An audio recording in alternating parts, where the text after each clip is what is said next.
He was a businessman, an industrialist, a businessman. You could not have predicted in advance which sort of people would be the ones to step and do a very brave act. I think he was a manipulator of human frailty.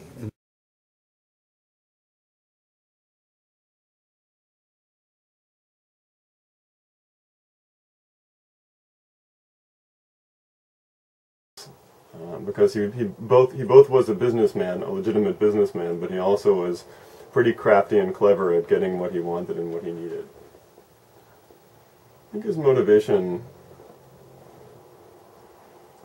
in much of the wartime was still along the line of business, to make a profit. But I think that at some point he saw the opportunity to do something more than just make a profit in his business. I think he saw an opportunity to do something that he and only he could do with his skills. Oskar Schindler, in all of his lifetime, has saved over a good 1,000 Jews from being imprisoned and loaded onto trains in Auschwitz, Poland, into concentration camps during the Holocaust.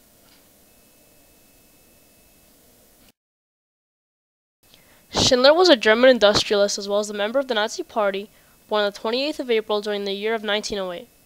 When the war began, all he was interested in was money and women. He felt this way for a while until he realized that what Nazis were doing was wrong.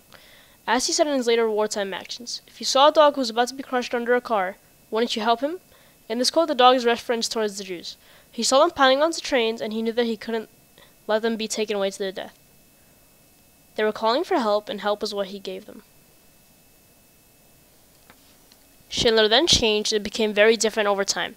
All of the negativity suddenly became positive. His thoughts have simply changed from his old state of mind. He found that the thought of murdering tons of thousands of people were completely atrocious. The way that they were loaded onto trains into very tight spaces for hours. Schindler knew that he had to do something. Schindler then decided to take advantage of the fact he was a part of the Nazi Party and he was already recognized as who he was before. Schindler's sneaky smile, mental sharpness, and ability to disguise a bribe simply as a gift of friendship all benefited when he was trying to make the right connections. This was all learned at a young age. Manipulation at its finest. At this point in the war, Schindler had full privilege as a member of the Nazi Party. He was able to buy property and factories that were taken over by the Nazis. Schindler's accountant, Isaac Stern, was always there to lend a hand to Schindler. When they first met, they had an instant bond. Schindler and Stern began to talk about politics and the war. Stern found that Schindler wasn't just like any average Nazi. He was different. So Stern took a chance to embark on Schindler. He said to him, "He who saves a single life saves the world entire."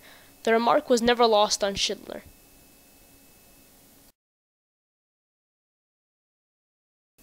Many of the Jews heard about what Schindler was doing and wanted to be a part of it. They knew he was creating a list, and if they weren't on it, they'd be liquidated from the Krakow ghetto to the Ploshov concentration camp.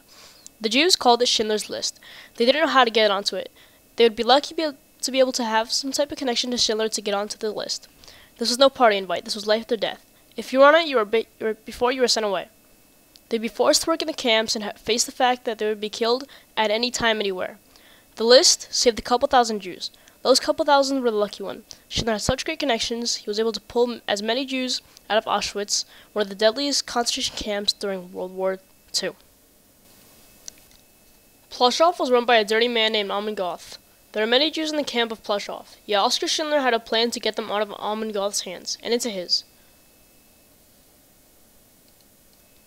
Schindler and Goth had a great bond. They would drink together, party together, and sometimes were on the same page. But not now. Schindler knew he had to do something. He knew that it was time for the Jews to be treated like humans and be liberated. Schindler couldn't have just liberated them. It would be too obvious. So what he did was put them on the list, and they would go with him to work in his factory. They would stay there and be treated like humans, unlike animals. On October 9th, 1974, Schindler died of a massive heart attack at the age of 66. This devastating news traveled quickly to the Jews that he had saved. Schindler was then buried in Israel, where he had requested a year before his passing. 500 of them came to say their farewell to the hero and their savior.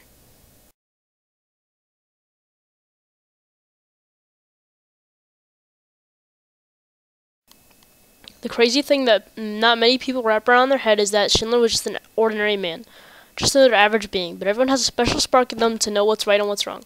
Schindler was one of the lucky people to be able to light that spark. In return, he has become a savior for many people in generations to come.